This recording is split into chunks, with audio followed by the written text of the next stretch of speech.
तिकडे कलामपूर भाकऱ्यांना आपल्याला आपलं हरियाणा लय श्रीमंत मराठी आहेत बरं का. आपल्याला हरियाणाचे मराठी एवढं बी दुःख नाही लागणार, इतके श्रीमंत आहेत. त्यांना काय 80 किलोमीटर आहे दिल्ली, लागेल तेवढं खायला आणते ते. पण हिंदी हा तालमेल बट्टा नाही,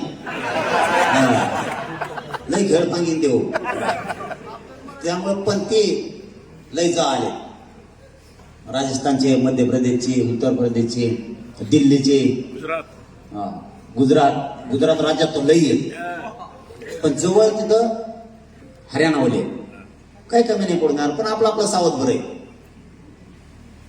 आपलं सगळं घ्यायचं 3 दिवसाचं ग्राउंड बुक करू. एक आपल्याला सभेला म्हणजे अधिवेशनाला, आणि एक आदल्या दिवशी कुठे जायतील झोपायचं पुढं पडले आपल्या ग्राउंडवर. त्यासाठी ते ग्राउंड 2 एक नुसते झोपायलाच घेतोय आपण. सभेच्या अगोदरच्या दिवशी, सभेच्या दिवशी, आणि त्याच दिवशी नाही रेल्वे लागल्या तर दुसऱ्या दिवशी यायला लागतं झोपते पुढं तर तेच ग्राउंड.